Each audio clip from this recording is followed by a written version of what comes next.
Good day, everybody. This is John Hester here, and I'm here at Hester's Motorsports in Raton, New Mexico. You can see the website right there, hester-motorsports.com. Today we are showing a comparison side by side to brand new machines.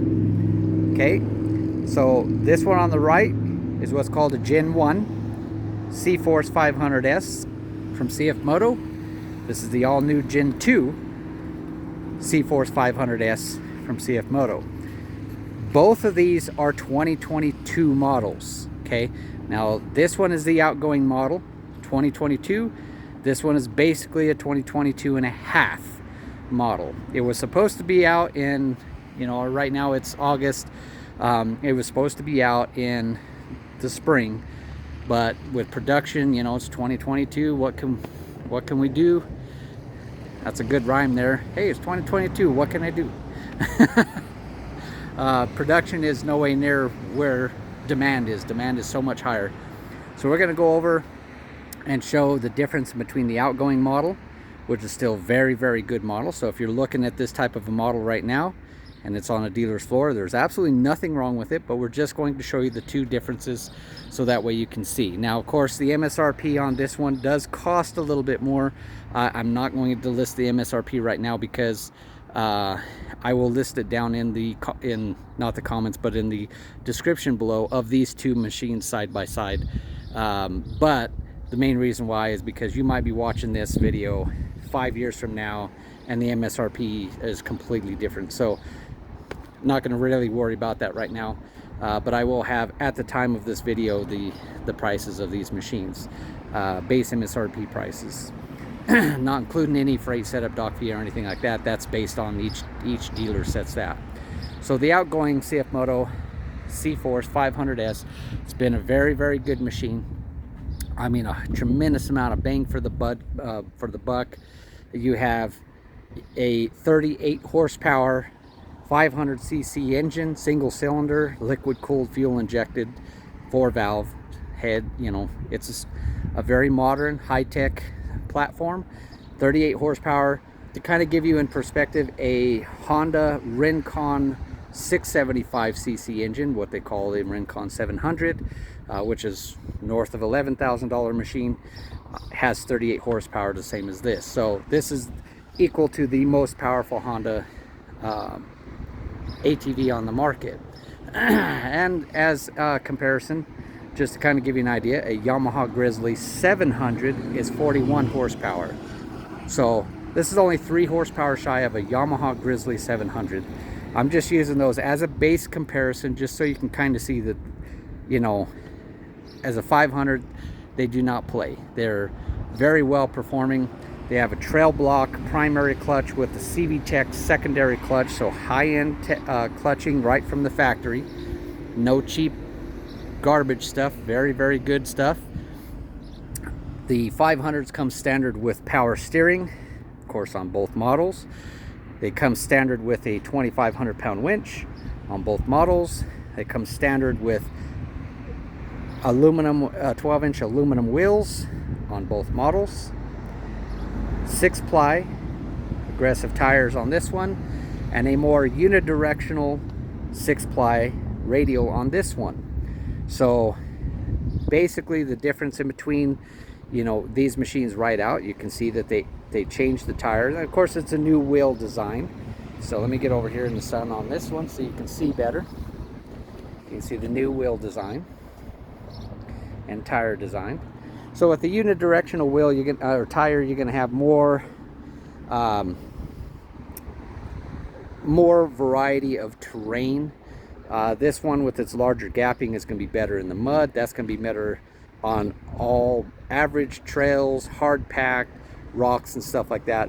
I do believe that tire is going to be a little bit better in that type of stuff, but more in the mud. This one's going to be better in the mud because you have a lot more shoveling effect on this type of a tire versus that tire. So that's a comparison right there. Also out of the gate, we have halogen headlights on Gen 1 and all new LEDs on Gen 2. So you have a multi-mode switch on here, so you could turn on this eyebrow. You have low beam and high beam. This one, you have these LEDs right here as running lights, and then low beam and high beam. So you have also a multi-mode switch on that. They both have integrated bumper systems on it. So, I mean, there are aftermarket beefier bumpers if you like to, like some ranchers like to hit cattle and everything or knock trees over.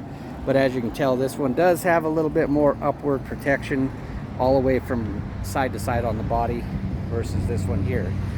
So the Gen 2, if you like to hit stuff, I would upgrade.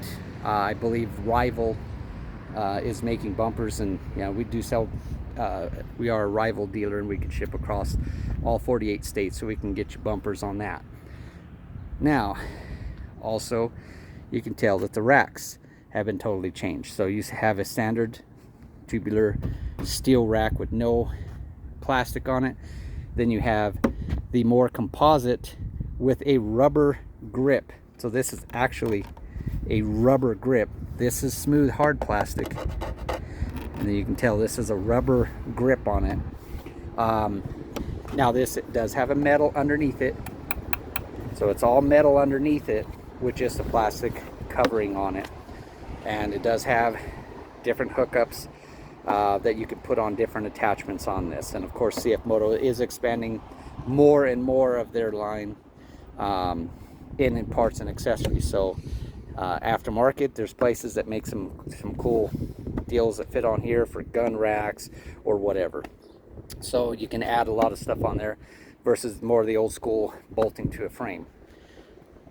Of course, you can definitely tell the bodies are completely different. So the totally new design, kind of mimicking, going after that design of the 600 CF-Moto 600s SN touring models, which is very popular. It's a very good look. Not that this is a bad looking machine. It's still modern, it's still sporty, but I do really like the new design. So let me know what you guys think on the difference of the designs of them, at least in just looks. And then tell me what your favorite features are on the two machines. Like, I like this feature on the old one, or I like this on the new one, or whatever like that. So I'm going to come around to the back side and show you the differences here. So we have a full LED light bar setup on here. So once you're running lights and hit brake lights and everything, this whole thing lights up, as well as reverse lights. So you have running lights, brake lights, reverse lights. This one more classic, old school center incandescent type bulb in this one. So without a doubt, that one in every way far superior to this one, in my opinion. Storage, they both have storage. Pop this down, you got a decent sized storage, so I can go halfway up my arm on here. Got a decent sized storage, got your toolkit and everything in there.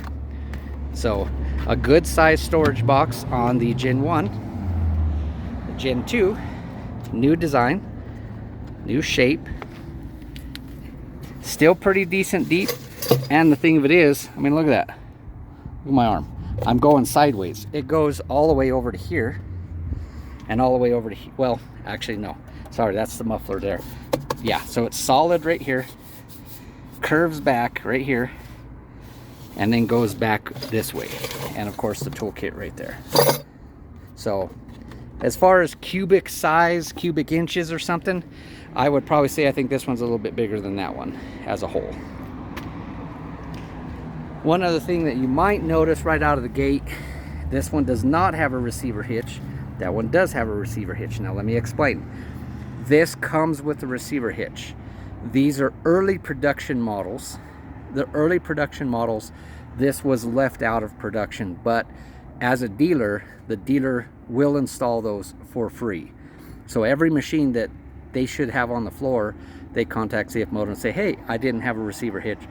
CF-Moto sends them a receiver hitch, puts it on for free. So every single Gen 2 should come with a receiver hitch on it. So if yours didn't, talk to your dealer and say, hey, CF-Moto offers a free receiver hitch. I want mine for free. Other thing, suspension. You can see Gen 2 has more clearance by a pretty decent margin. But I also want you to notice, look at the angles of the axles and the arms. So it's seeming what they did was put a longer shock on to essentially lift it. So I would highly doubt, I haven't had a chance to really spec these out and see what kind of you know, because we're starting to build shocks for these for our Hester edition Elkas, and I will for these as well. But one thing that I can see is it appears that they put a longer shock on it to begin with, which will increase wheel travel, and this one does ride smoother. So I think the spring rates and the valving is different on this one here. But as far as right out of the gate, that's kind of the initial comparison as far as ride quality. This one does ride a little bit better than that one. That one doesn't ride bad, but you can tell that this one seems a little bit plusher, and because of that extra length, you are going to gain some extra travel. So when you have a little bit more travel, you have a little bit more to work with, and you can back off valving and back off spring rates and make it plusher, because the extra travel is going to compensate for that softer, mushy feel, I guess you could say. Now, as far as handling, sport handling, the little bit firmer suspension and the lower center of gravity, everybody loves to jack these things up and put lift kits and big tires and all that stuff. If you're going through mud, great. If you want to drive this like a sport quad, leave it the way it is. Lower center of gravity, flatter handling. This thing, you can just pitch it and slide it sideways. This one, the suspension compresses on the back, and I can pick up the front tire up there. So as a sport, like trying to drive this like a sport quad with a solid axle, you know, like a Honda 450, Yamaha 450, Kawasaki 450 sport quad, trying to drive it like that, you pitch this thing into corner. If you have any type of good traction, I mean, if it's just dry, just gravelly dirt, yeah, you can just pitch it and it stays flat. But if you pitch it sideways, you can compress this suspension, and then the machine, you know, basically body rolls out. So you as a rider have to be more aggressive with your body language on this machine than this machine, because the weight of the vehicle is sitting up higher and you are sitting up higher. So always keep in mind, there's pros and cons to everything, and when looking at suspension and performance, there's different things that you want to think of. So I like to tell people, in performance, think trophy truck versus monster truck. Big tires jacking it up. Now, if you're a mud guy, yeah, you're going to put a lift kit and you're going to put some big mud tires and all that, start doing clutching and all that other stuff, and sure, there you go. You got it all set there. But me, I'm a performance rider, you know, ex-pro motocross racer and stuff like that. I rode ATVs for many years. I'm back in the three-wheeler days and stuff, so I know how to pitch a bike into a, you know, a three-wheeler and stuff into a corner, using every ounce of my weight to weigh the inside. So just giving you my initial thoughts. If you like to ride more high performance and power sliding around corners and everything, then, you know, you could always back off the preload, try to lower this down, and maybe even get a tire that is less grippy. So I mean, these have really good grip and real good traction, and we've had some moisture here in northeastern New Mexico, so the dirt was really tacky and it actually had very good traction. Granted, there's some majority of days that we wouldn't have that traction. We'd have dry and hard packed, you know, like basically like riding on a roller skate rink, and you could just pitch the sucker sideways like nothing. So depending on your type of terrain, things to think about. Now, as you can also tell, going to the bodywork continuing, so you can see that the CVT setup and the bodywork is totally different and a little bit more sealed on this side. So you're not going to get any heat from down in here, because it's basically all a solid piece. So this is actually just a cover that covers the CVT cases. So this is not the case cover. It's this whole thing comes off, and then your CVT is right behind it. Where on that one, the CVT is right there. So now, everybody's idea of heat is different. Everybody's heat sensitivity is different. So I never had much of a problem with heat on this, but some people have complained. I mean, you could wrap the header, you could add some more heat shielding and stuff. This one, I haven't been able to ride it enough to really even, like I said, I don't pay much attention to the heat, so I have no honest opinion on this one is better than that one on heat, but I could see it based in its design. I would think that it's going to have better heat on the side. Like I said, I haven't ridden one in hot enough temperatures for long enough to have my leg cook or anything like that, to really have anything uncomfortable. So I don't have anything like that to compare to on a personal opinion. But just looking at the overall design, it should have more heat blockage than that one over there. Seats, much muy bueno, nicer seat. The difference in seats are night and day. Night and day. Not a bad seat, very plush, very comfortable, very nice seat. Excellent job, CF-Moto. And it's more of a gripper style seat cover, so it's more rubberized and your butt sticks to it better, which is nice because when you're throwing that thing around, snapping the throttle, the one thing you don't want it to do is have your rear end slide back and lose control and everything. It's about control, keeping it in control. But you can tell the overall size of the machine is basically identical, other than the added height from the difference in suspension and ground clearance and stuff. They have the same size tire. They're both 25-inch tall tires. They could both easily run 27s stock with no lift. So, you know, depending on your wheels or whatever. But I mean, you could keep your stock wheels, put some 27, you know, 27 10 12s or something all the way, all four corners. Call it good. Or you could run a staggered, you know, 27 9, 27 11, 12s, you know, or even 26s if you want to just bump it up a little bit. But just giving some ideas on that. Power basically identical, same engine, same the CVT and everything. Clutching feels really well. The new model, it feels a little bit smoother. Now both of these machines are brand spanking new with 0 miles, and if I drive them both, the CVT engages very close, but I think this one has a little bit smoother low speed engagement. So when you're just breathing on the throttle, it seems to take off a little bit better. I'm talking like you have to really ride one, ride the other one again, ride this one again. Okay, yeah, it seems a little bit better. But I mean, it's so minute, it's nothing to even really worry about. Power steering on both, identical. Both of it works very well. Fuel tanks, they're both 5 gallons, just a difference in design of bodywork. Dash, of course, 100% totally different. So this one here, you can see this is Gen 1.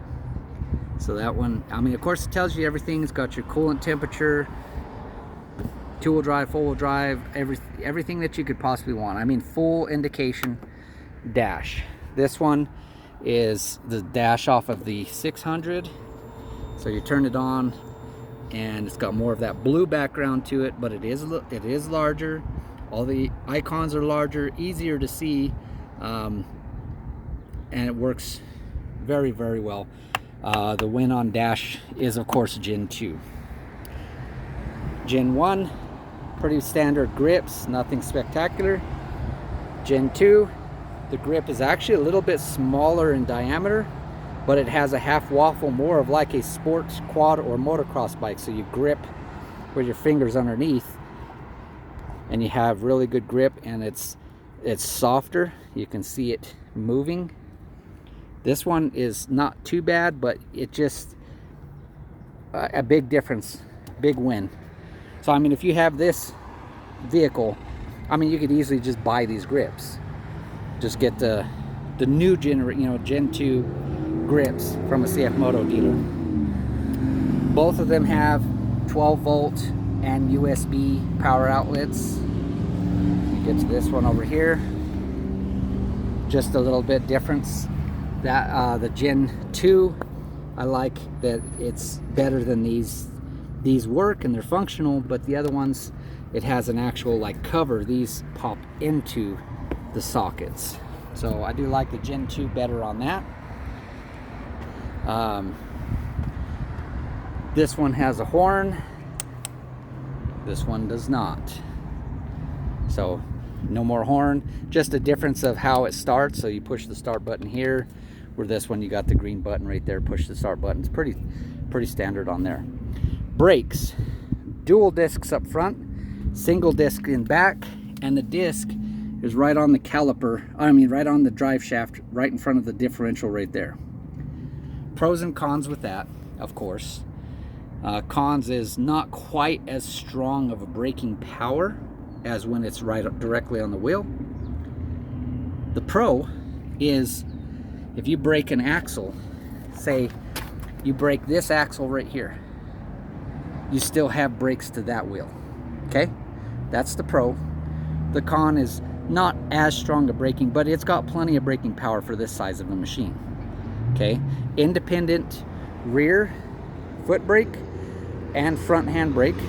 Motorcycle, universal style motorcycle, so you're just like a motorcycle. Front brake here, rear brake there. You got a parking brake right here, so you squeeze this in and that locks in to lock the parking brake. But of course both machines have park on both, so you got high range, low range, neutral, reverse park on both machines. New style levers, bigger, more comfortable. I like that one. But getting back to the brakes, this one, wait a minute, this is weird. No brake here, rear brake there, and a Polaris style front brake here, park and brake and everything on it. Now some people like that, some people don't. Now let me give you my opinion. Once again, I ride motorcycles, motocross. Basically 98% of motorcycles and ATVs have a universal braking system where the front brake is on the right lever with a foot brake on the right foot. So a vast majority of motorcycles and ATVs are set up that way. Only Polaris really has this setup. And I think a few of the Arctic Cats and stuff, but we're not even, Arctic Splats. That really is no more. But anyways, your front brake is now on the left to mimic a Polaris. Now some people like that, some people like it. So this is a personal preference thing. Don't take my opinion as gospel. This is my personal opinion. I ride motorcycles, so I cannot stand that left-hand side. I want to slap whoever put that on there. But you, as a, say, ex-Polaris rider, may absolutely hate the right-hand braking system and love the left-hand braking system. Hey, great. That's fine. That's your opinion. It's whatever you want, okay? Now, like I said, it feels so alien because when I'm ripping around and stuff, I don't know how many times when I rode one of these 500s that I ride with my finger on the brake. Because like I said, ex-pro motocross rider, I still ride motocross on a track and stuff. So I always got my finger on the front brake and my foot ready for the rear brake.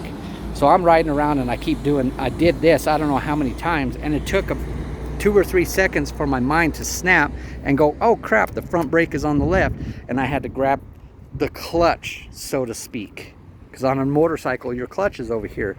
And so it's very, from a motorcycle rider perspective, it just feels very alien. It just feels weird. It's like I'm grabbing the clutch to stop. Okay, so that's the mentality of why I like it on the right versus the left. Now, like I said, some people never rode motorcycles or hardly ever rode motorcycles, and you've ridden Polarises or whatever for your whole life and you love it on the left. Hey, great, you're gonna love this, you know. Now, the rear brakes, like I showed you, that one has it on the drive shaft. Told you the pros and cons with it. This one does not have it on the drive shaft. Now, the pros and cons of this. This has one caliper over here. Much like a lot of manufacturers do. Yamaha, Honda, just to name a couple. They have one caliper on one wheel. Here's the pro. Brake right there, we have a larger rotor because we have more clearance, because that one, the brake rotor is smaller because you know, you have limited clearance because of the skid plate and everything. This, since you're getting it out of there and you're fitting it into a 12-inch diameter wheel, you have a larger brake caliper, therefore a bigger brake, better braking power. So better braking feel on this bike.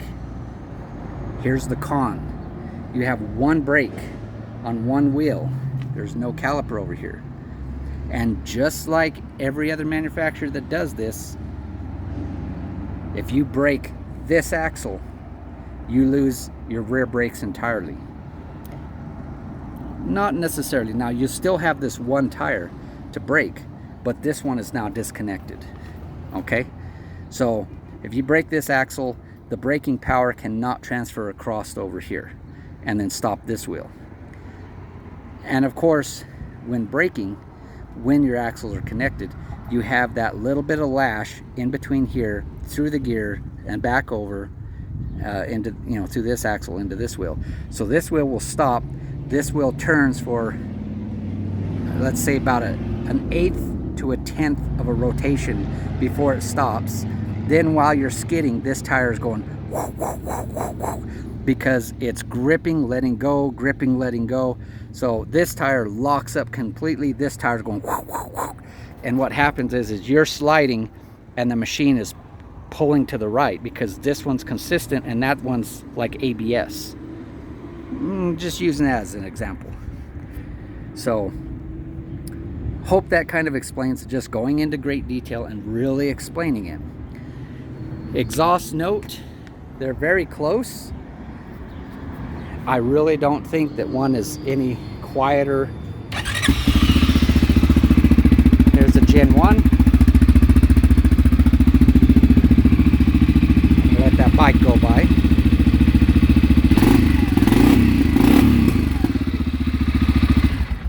And then let's do the Gen 2, exactly the same.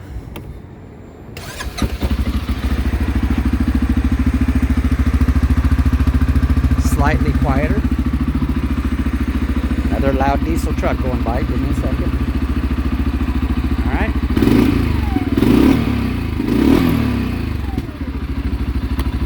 Seems slightly quieter. Seems a little quieter. But it does have a different downpipe design to it.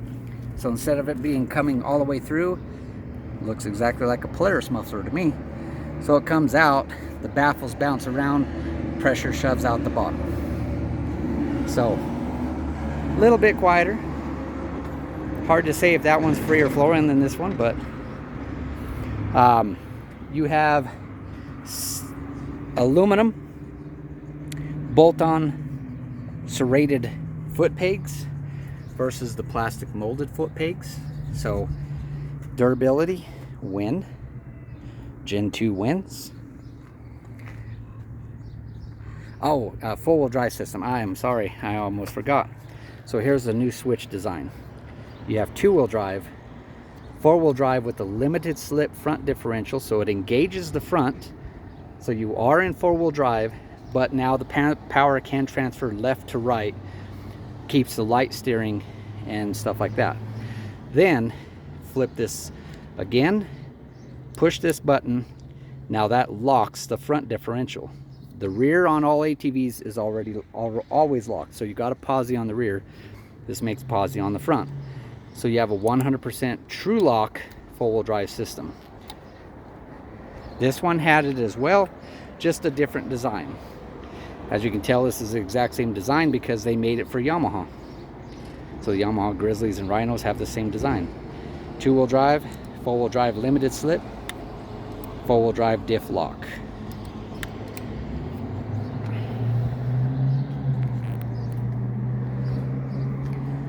As far as most of the technical stuff, I mean, that pretty much covers the whole breakdown and really show you the differences in between them. So it is a lot more than skin deep. I mean, this one has a whole new chassis. It does have a whole new chassis, and you can also see that it has arched high clearance A-arms standard with a very small boot guard. This one has a very slight arched arm with a much bigger boot guard. But as you can tell, the Gen 2 has more outer boot protection. This one has more inner boot protection. So this is mounted to the caliper, so it stays right there, but you don't have a whole lot onto the inboard.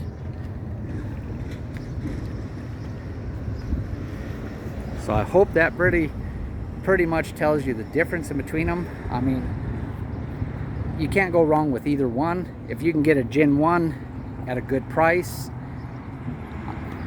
and you're happy with it, so be it. Nothing wrong with it whatsoever. Still a very good machine. Still a very good machine. I mean, we sold a ton of these 500s, lots of 400s and 500s. But I do like the new updated design. It gets a lot of very, very nice design cues, technical cues, just making things more reliable. I think they beefed up the axles. So I know it has a different frame, it has a different setup on suspension, you know, different wheels, different tires. I mean, it doesn't just, they didn't just like Honda. I'm using Honda as an example. So if you have a Honda, don't get pissed off at me, but facts are facts. Honda likes to put an old machine in a new wrapper. Just look at the Honda 420 ES. It's a machine from the 80s with fuel injection and a fancy bodywork.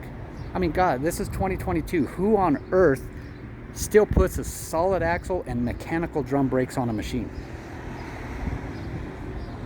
I mean, seriously.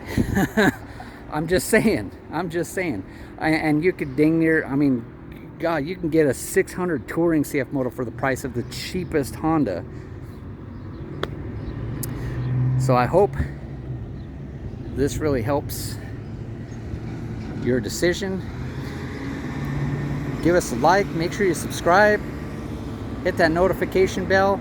We're trying to grow the channel even more, hoping to start getting more and more stuff, more technical stuff, how-tos, and I got a lot of plans for this channel, and hope you grab my coattails and hang on, because we're going to take off on this channel here. So make sure you subscribe, hit that notification bell, and be sure to leave your comments below. Let us know what you think in between the two. What do you like? What do you hate? All that good jazz. Do one final walk around here just so you can see.